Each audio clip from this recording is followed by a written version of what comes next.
लालची भाभी। करिश्मा, रेशमा और मनीषा 3 बहनें हैं। उनका एक भाई भी है, मयंक।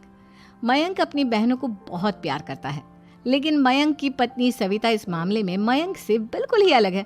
वो अपनी ननदों का जितना बुरा कर सकती है उतना बुरा करती ही रहती है और अपनी ननदों पर हुक्म भी चलाती है। करिश्मा, करिश्मा, तुमने अभी तक नाश्ता नहीं बनाया? तुम्हारे भैया को ऑफिस जाने में देर हो रही है। हाँ भाभी, बस अभी बनाती हूँ। करिश्मा, तुम ये ढीलापन छोड़ दो। कल को पराये घर जाना है। वहाँ अगर तुम इस तरह से काम करोगी तो लोग क्या कहेंगे कि माँ ने और भाभी ने कुछ सिखाया नहीं। और तुम्हारी दोनों बहनें कहाँ हैं? अब रेशमा मार्केट गई है और मनीषा सो रही है। क्या? सुबह के 8 बज रहे हैं और ये महारानी अभी भी सो रही है? ये कहते हुए सविता अपनी सास दुर्गा देवी के पास जाती है। माँ जी, देख रही हो अपनी बेटियों के तौर तरीके? क्या हुआ बहू, सुबह सुबह क्या कर दिया मेरी बेटियों ने? अरे, एक तो अभी अभी उठकर किचन में गई है, दूसरी सुबह सुबह बाहर चली गई और तीसरी अभी तक सो रही है। क्या करूं मैं इन तीनों का? मैं तो परेशान हो गई हूँ। जा जाकर उठा उसे और रेशमा से मैं बात करती हूँ। सविता सीधा मनीषा के कमरे में जाती है और उससे कहती है, महारानी जल्दी उठो, सूरज सर पर आ गया है। भाभी, थोड़ी देर और सोने दो ना। मैं रात को लेट सोई थी।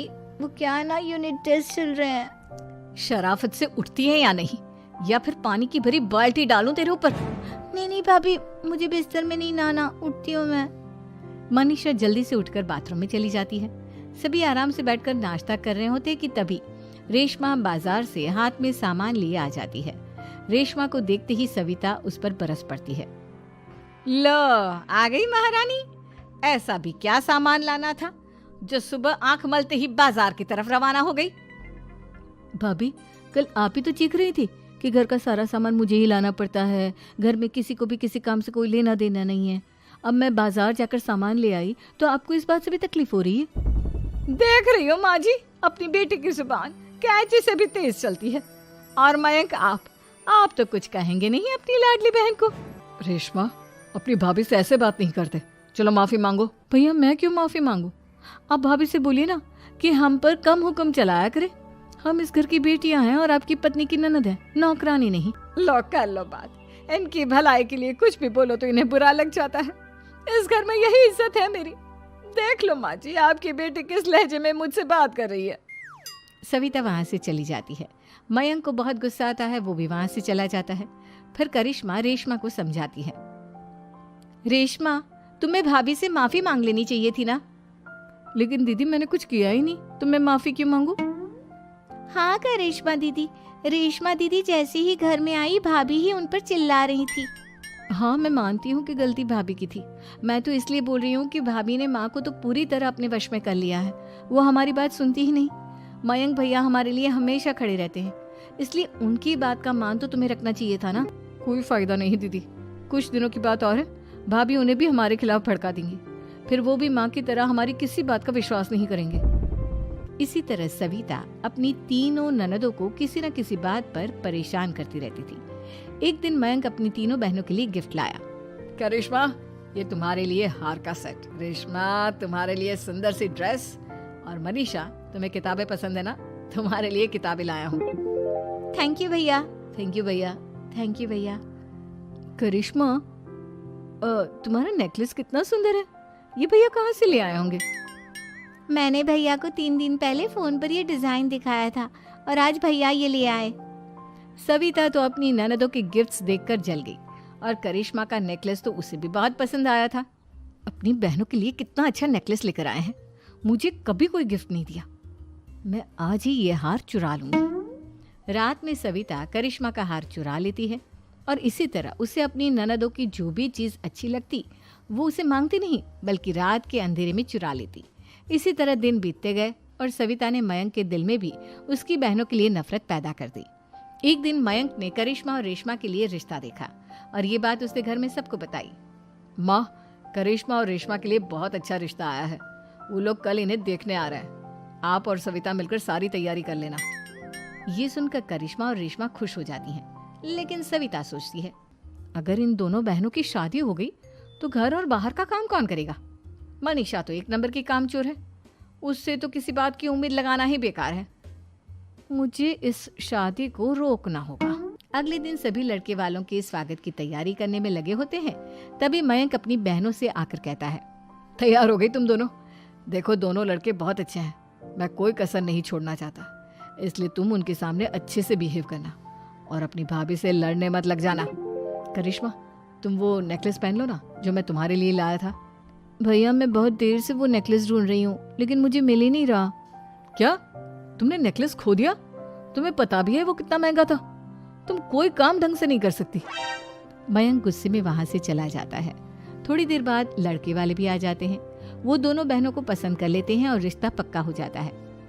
लेकिन सविता के दिमाग में तो कुछ और ही खिचड़ी पक रही थी। वो पंडित जी के पास करिश्मा की कुंडली लेकर जाती है और उन्हें पैसे देकर करिश्मा की कुंडली बदलवा देती है। जब लड़के वालों के पास करिश्मा की कुंडली जाती है तो वो दुर्गा को फोन करते हैं।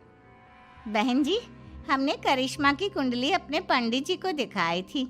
आपकी बेटी की कुंडली नहीं बल्कि दोषों का पिटारा है।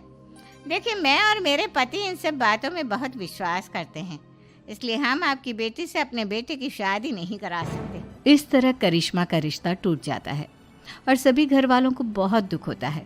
अब कविता सोचती है, चलो करिश्मा का तो रिश्ता टूट गया, अब रेशमा का भी रिश्ता तोड़ना है। क्या करूं?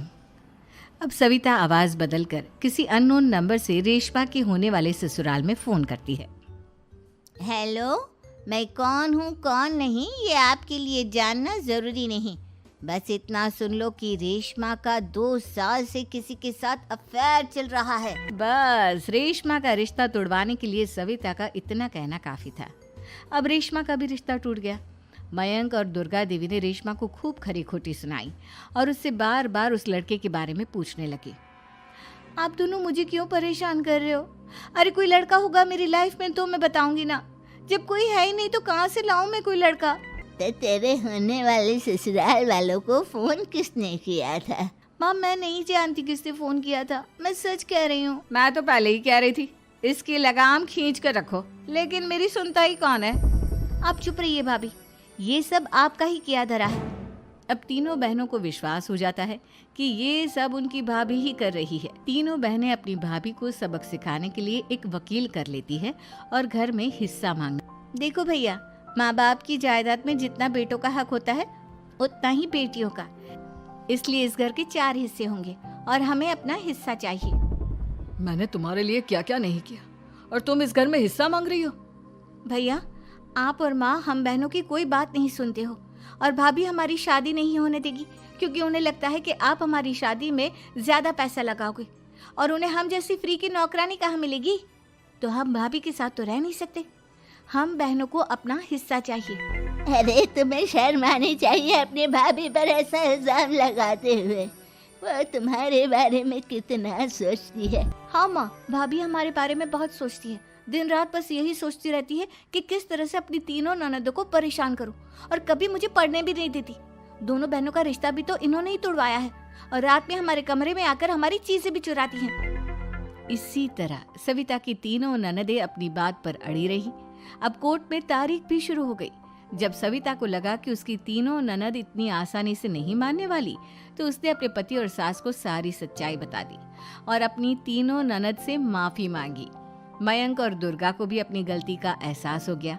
अब सविता खुद करिश्मा और रेशमा के लिए अच्छा रिश्ता ढूंढती है और उनकी शादी करवाती है।